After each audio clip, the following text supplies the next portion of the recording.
Okay guys, सो 11th की physics पढ़ने से पहले हमें बेसिक नॉलेज होना बहुत ज़रूरी है, जो हम छोटी क्लासों में से भी गेन करते हुए आए हैं। जैसे यूनिट्स वगैरह हुई, मेजरमेंट सिस्टम हुए, एक मेजरमेंट सिस्टम से किसी भी क्वांटिटी को दूसरे मेजरमेंट सिस्टम में कन्वर्ट करना, लाइक CGS, MKS, इन सब का नॉलेज हमें होना ज़रूरी है। और इन सबसे बेहतरीन, इन सबसे काफ़ी ज़्यादा क्वेश्चन जो है वो आगे के एग्ज़ाम पोर्शंस के पॉइंट ऑफ व्यू से और आगे की पूरी फिजिक्स पढ़ने के लिए हमें ज़रूरी है।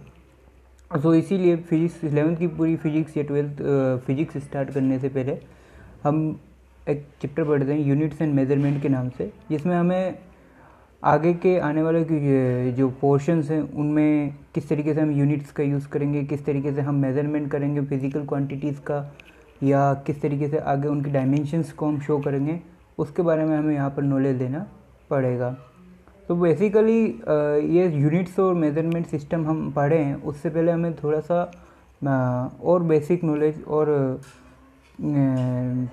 फिज़िकल क्वांटिटीज़ के बारे में जानना ज़रूरी है कि बेसिकली जिन क्वांटिटीज़ का हम यूनिट्स ले रहे हैं या मेज़रमेंट ले रहे हैं, वो क्वांटिटीज़ होती क्या है, एक्चुअली उनको बोलते क्या हैं, या उनको शो किस तरीके से कर सकते हैं, किस तरीके से उनको रिप्रेजेंट किया जाता है। ये सारी चीज़ें हम इस चैप्टर में सीखने को मिलेगी। इस चैप्टर पूरे चैप्टर को 4 पार्ट्स में डिवाइड किया गया है।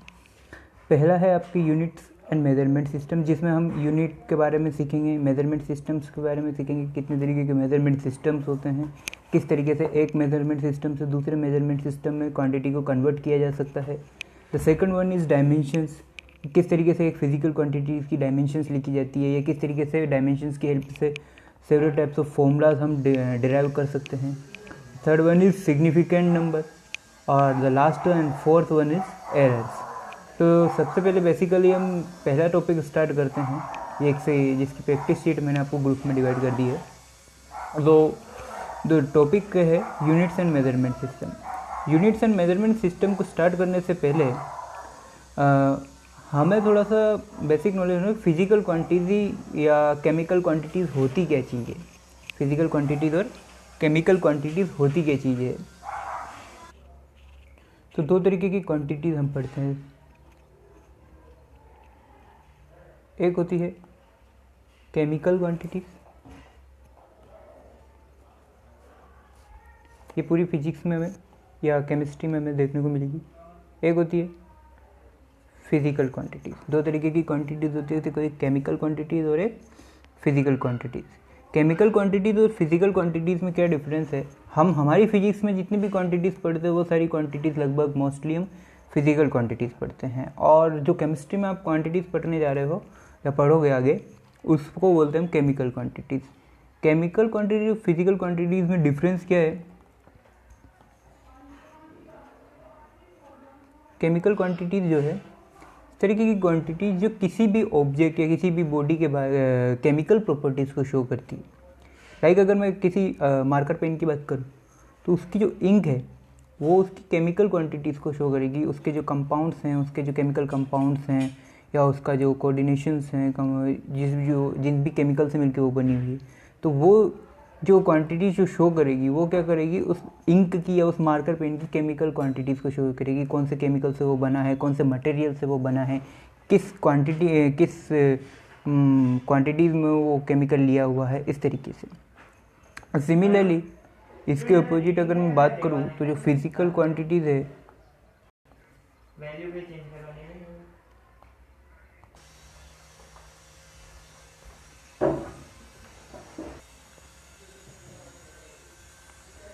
तो सपोज मैं एक सिलेंडर लेता हूँ यहाँ पे, okay guys.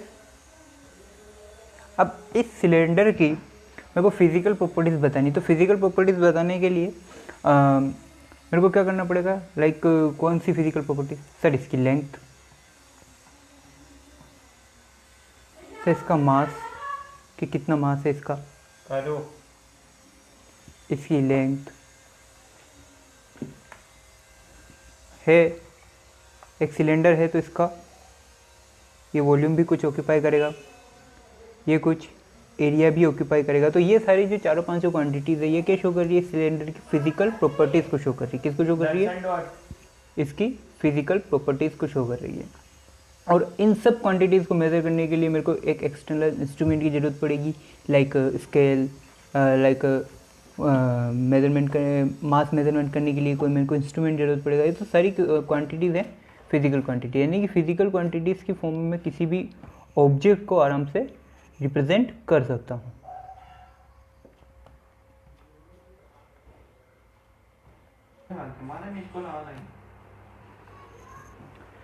So physical quantities are those quantities which can be measured by an instrument or which shows all physical properties of a body known as physical quantity। यानी कि जिन क्वांटिटीज़ को measure करने के लिए मुझे किसी एक्सटर्नल इंस्ट्रूमेंट की ज़रूरत पड़े, या फिर ऐसी क्वांटिटी जो किसी भी ऑब्जेक्ट या किसी भी बॉडी की फिजिकल प्रॉपर्टीज़ को शो करे, these are known as physical quantities.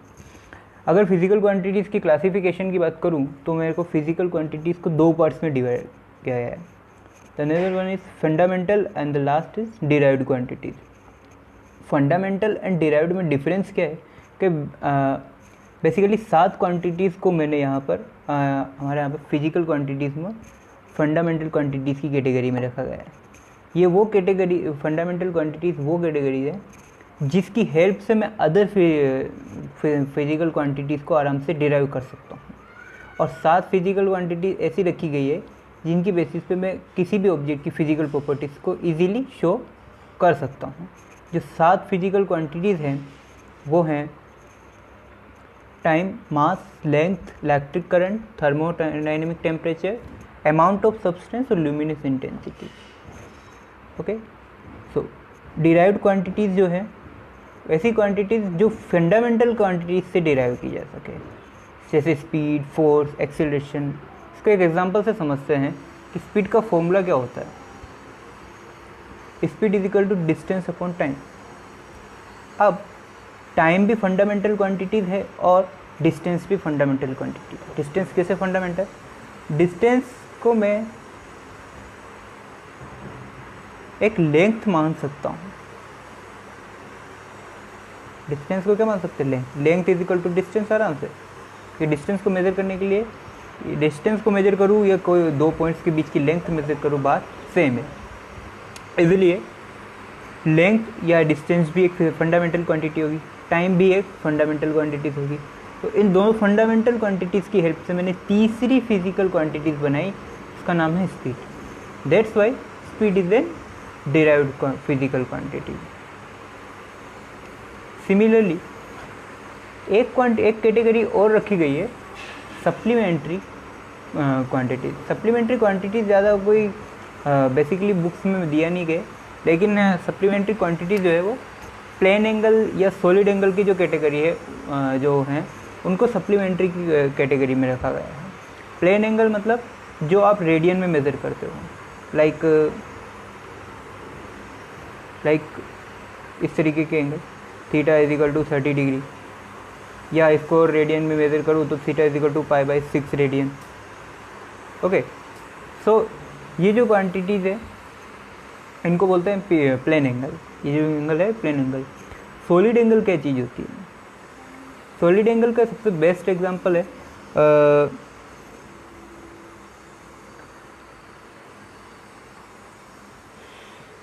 इस तरीके से एक कॉनिकल जो शेप होती है, जो कॉन का जो टॉप पॉइंट है उसका जो एंगल है इस तरीके से, तो यहाँ जो एंगल होता है इसे बोलते हैं सॉलिड एंगल। ये जो एंगल है इसे बोलते हैं सॉलिड एंगल, इसे बोलते हैं सॉलिड एंगल। सॉलिड एंगल की यूनिट मैंने यहाँ पर सब सातों फिजिकल क्वांटिटी और दोनों सप्लीमेंट्री क्वांटिटीज़ की यूनिट्स भी लिखी हुई है।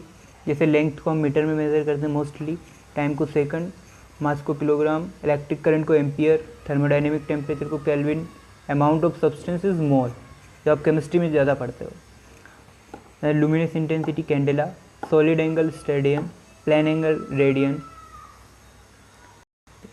अब किसी भी फिजिकल क्वांटिटी को मेज़र करने का या फिजिकल क्वांटिटी को रिप्रेजेंट करने का तरीका क्या होता है? तो फिजिकल क्वांटिटीज़ को रिप्रेजेंट करने का तरीके से होता है मैग्नीट्यूड एंड यूनिट। यानी कि मैग्नीट्यूड और यूनिट दोनों को साथ में लिखकर हम फिजिकल क्वांटिटीज़ को रिप्रेजेंट कर सकते हैं। जैसे कि और जो मैग्नीट्यूड है वो क्या चीज़ है, मैग्नीट्यूड एक न्यूमेरिकल वैल्यू है, जैसे 5-6 सेंटीमीटर तरीके से। L = 5 centimetre. L क्या है, लेंथ, एक फिजिकल क्वांटिटी, 5 का मैग्नीट्यूड, सेंटीमीटर इसकी यूनिट।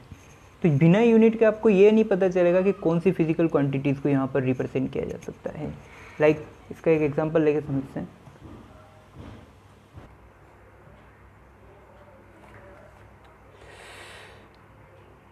यहाँ पर लिखा हुआ है 5। What is the 5? 5 एक मैग्नीट्यूड है, यानी इसको बोलते हैं न्यूमेरिकल वैल्यू है, ओके।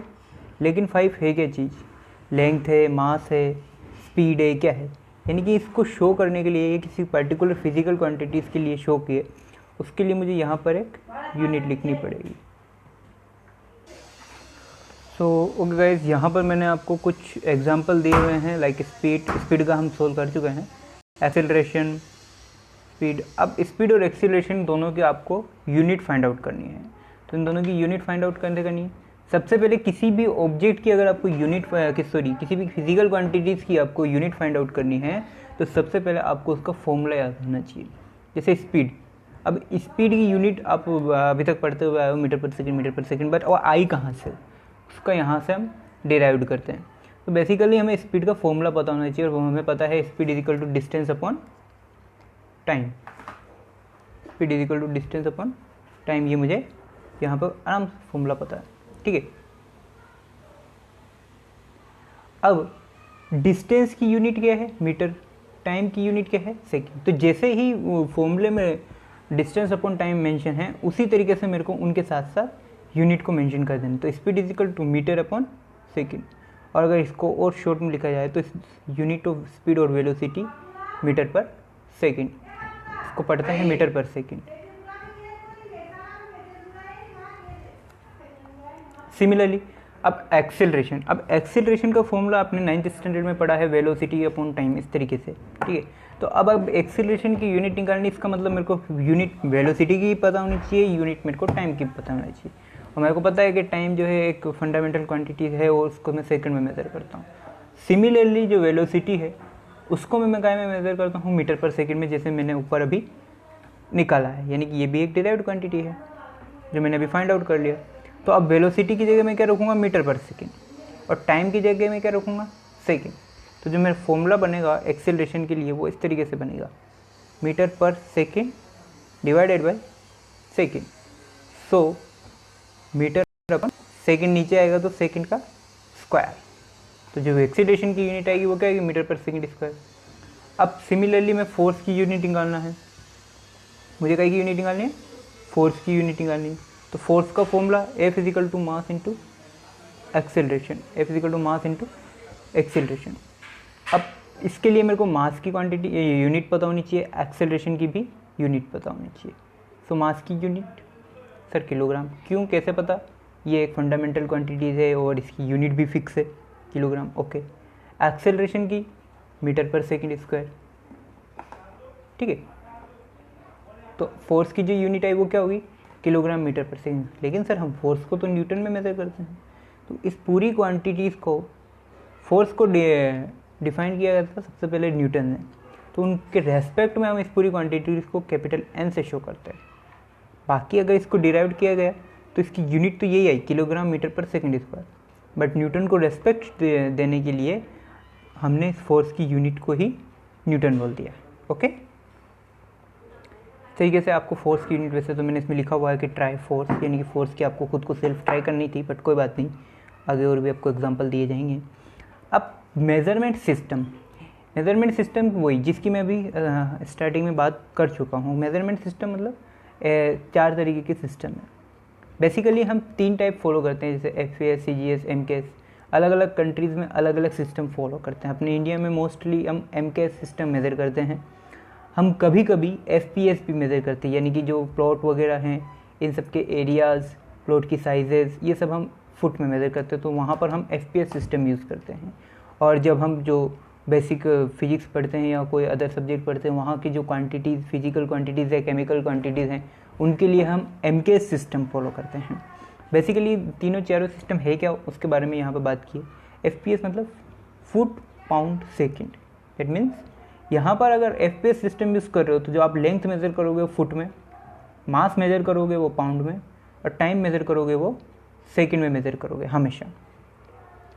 सिमिलरली CGS सिस्टम में लेंथ मेज़र करोगे आप सेंटीमीटर में, मास मेज़र करोगे ग्राम में, और टाइम मेज़र करोगे सेकेंड में। देन अगेन MKS सिस्टम में लेंथ आपको मेज़र करनी है मीटर में, मास आपको मेज़र करना है किलोग्राम में, और टाइम आपको मेज़र करना है सेकेंड में। बट SI यूनिट क्या है? SI यूनिट का मतलब है इंटरनेशनल स्टैंडर्ड, मतलब कि जो भी क्वांटिटीज़ हैं उनको ऑल ओवर वर्ल्ड में एक सेम क्वांटिटी से शो करना है। जैसे कि फोर्स, अब फोर्स को कोई किलोग्राम मीटर पर सेकेंड स्क्वायर, अब उसको CGS में कन्वर्ट कर देंगे तो उसकी यूनिट कुछ और हो जाएगी, FPS में कन्वर्ट कर देंगे तो वहाँ उसकी यूनिट कुछ और हो जाएगी। तो अलग अलग यूनिट ना हो और एक ओवरऑल यूनिट हो, उसको वजह से हमने फोर्स को लिख दिया न्यूटन। तो न्यूटन क्या हुई? फोर्स की एक SI यूनिट। सिमिलरली पावर की वोट, ओके, वर्क की जूल, एनर्जी की जूल। तो ये सारी यूनिट्स हैं साइंटिस्ट के नाम पर, बट इनको हमने SI सिस्टम में यूज़ किया। ये सब जो है साइंटिस्ट है जिनको हमने रेस्पेक्ट शो करने के लिए उनके नाम पर ही इनकी यूनिट शो करती है। यहाँ पर कुछ एक SI प्रीफिक्स नाम से दिया हुआ है।